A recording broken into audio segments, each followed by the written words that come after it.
If you think just sipping on water is going to be enough to build an entire new organ during your first trimester, think again.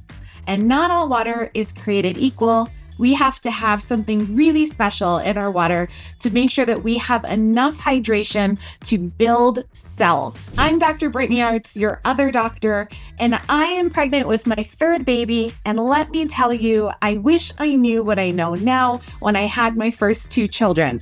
Hydration in the first trimester is no joke. And if you can get ahead of it, you can prevent a lot of the first trimester symptoms that plague so many women. This isn't as simple as just get your 80 ounces of water a day, because not all water is created equal. We want to make sure that we are hydrating with the electrolytes that our body needs. If you're drinking a ton of water already and you're feeling really thirsty, or you're running to the bathroom all of the time, which in some cases can definitely be normal for the first trimester, like if you just don't feel like you're actually absorbing the water that you're taking in, this is going to be an important message for you. When you're pregnant, your blood volume increases by more than 50% by the time you get to the end of your second trimester.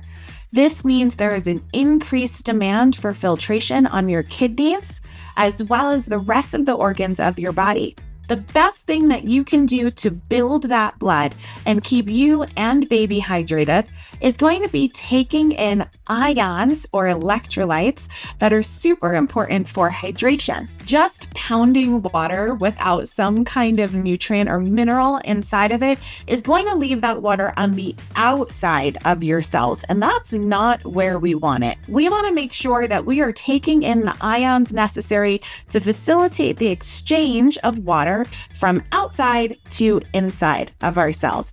This is what's going to make us feel truly hydrated. You'll notice when you start hydrating with a proper balance of electrolytes, you won't be running to the bathroom as often. This doesn't mean that we grab for a Gatorade or a healthier version, which is coconut water. It doesn't mean that we're grabbing for some Celtic sea salt either. Celtic sea salt is not a cure-all for dehydration. We really want to use electrolytes in a therapeutic manner. That means that we are paying attention to the concentration of things like sodium, chloride, potassium, and magnesium. And if we can get great values out of those ions, we can also add in things that are more superfluous, like maybe some mushroom blends. So why not something like coconut water or Gatorade, even if it's sugar-free Gatorade?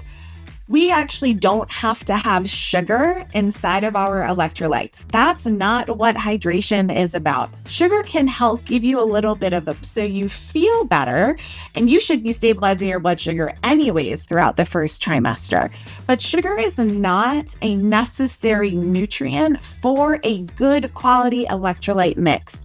What you really want to look for is an electrolyte powder that has been sweetened with either stevia or monk fruit.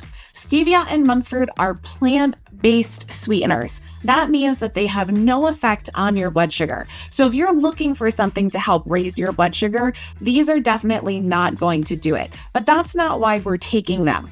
Stevia and monk fruit will give us the flavor of sweetness, making the flavor of that electrolyte tolerable and masking some of that sodium taste, right? That salty seawater taste that you can get with an electrolyte. But stevia and monk fruit will also make sure that you are not having a spike in blood sugar. Something that I was taught in medical school is how to make molecularly structured water. And this is actually really fun because it tastes good.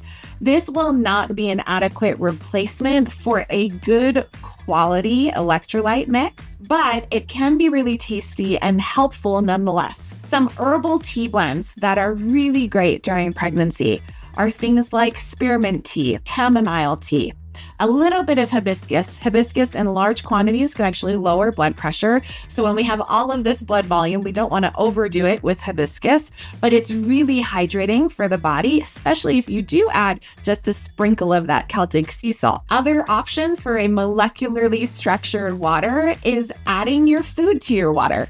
Some of my favorite combinations, especially in the summertime, are going to be things like strawberries and basil and mint. Other times, I'll just throw whatever I have in the refrigerator in there, sometimes cucumbers, sometimes celery. Make sure you balance it out with some kind of fruit. You can use melon for this. You can use fresh peaches, really whatever your flavor profiles are. And you can always add fresh herbs as well. Cilantro, mint, and basil are great options for this. So how do I drink electrolytes? Well, first of all, you want to find the flavor balance that works the best. What that means is how many ounces of water should I put in per packet of electrolyte mix or per scoop, depending on what brand you have.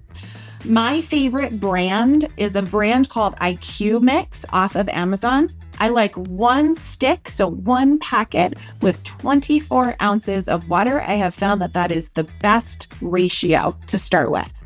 You can always go up or down from there. I find if it's too diluted, it does kind of taste like seawater.